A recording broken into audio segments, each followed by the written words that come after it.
તો આપ જો આગામી સમયમાં વરસાદને લઈને આગાહી કરવામાં આવી છે। સૌરાષ્ટ્ર પર વરસાદનું જોર વધારે રહેશે તેવું પણ હવામાન વિભાગ તરફથી કહેવામાં આવ્યું છે। ત્યારે સીધા જઈશું, અમારા સહયોગી નિધિ અમારી સાથે જોડાઈ ગયા છે અને અપડેટ્સ આપી રહ્યા છે। નિધિ, શું કહી રહ્યું છે વાતાવરણ? કઈ જગ્યા પર વરસાદનું જોર વધારે રહેવાની શક્યતાઓ બતાવી રહી છે વિંડી?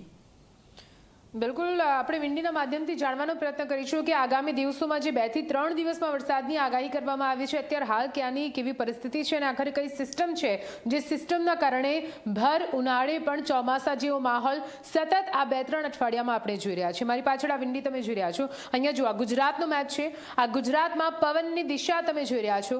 આ પવનની દિશામાં એ અરબી સમુદ્ર પરથી આ જે આખા પવનો જઈ રહ્યા છે જે વરસાદ ગુજરાતમાં લાવી રહ્યા છે। તમે જુઓ, આ જે આખા પવનો જઈ રહ્યા છે જે ગુજરાતમાં વરસાદ લાવી રહ્યા છે અરબી સમુદ્ર ઉપરથી, આ જે સિસ્ટમ આખું સર્ક્યુલેશન ક્રિએટ થયું છે તેના કારણે ગુજરાત પર વરસાદ, તેમાં કચ્છમાં વરસાદ નથી, પાટણમાં વરસાદ નથી, પણ મહેસાણાથી લઈને દક્ષિણ ગુજરાતનો જે આખો પટ્ટો ને આખા સૌરાષ્ટ્રમાં લગભગ તમામ જિલ્લામાં વરસાદની આગાહી કરવામાં આવી છે।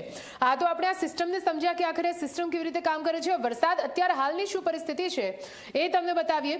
અત્યારે હાલ આપણા ગુજરાત પર ક્યાં ક્યાં વરસાદ, અત્યારે હાલની પરિસ્થિતિ પ્રમાણે તમે જુઓ, સૌરાષ્ટ્રમાં અહીંયા તમે આ જોઈ રહ્યા છો, જ્યાં બ્લુ કલર તમને દેખાય છે ત્યાં તમામ જગ્યાઓ પર વરસાદ છે। અહીંયા જુઓ, દ્વારકા, જામનગર છે, અહીંયા રાજકોટ, પોરબંદર, મોરબી વાળો આખો પટ્ટો, અહીંયા જુનાગઢ, ગીર સોમનાથથી લઈને અમરેલી, ભાવનગરમાં પણ છૂટો છવાયો વરસાદની આગાહી અહીંયા કરવામાં આવી છે।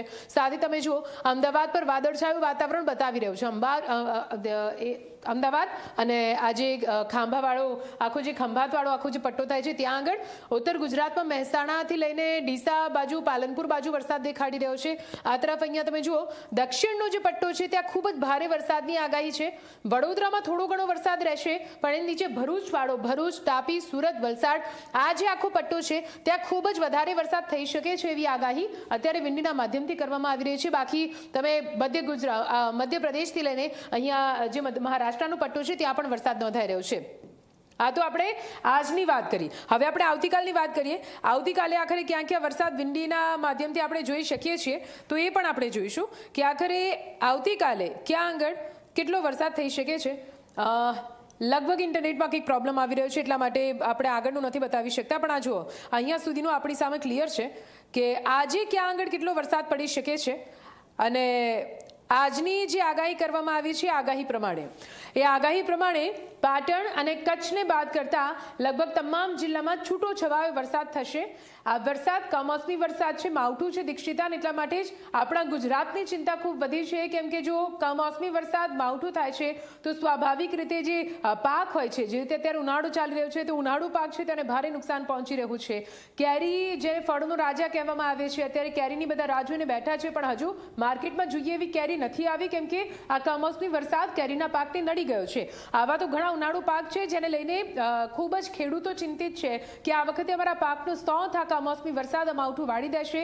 દર વખતે આપણે જોયું છે કે થોડો ઘણો વરસાદ, ક્યાંક છૂટો છવાયો વરસાદ દર વખતે રહેતો હતો, પણ આ વખતે માવઠાની જે પ્રક્રિયા છે તે ખૂબ જ વધારે ચાલી છે, એટલા માટે જ આ વખતે આ વરસાદ ખેડૂતોને નડશે અને ખેડૂતોને નડશે તો મોંઘવારી વધશે।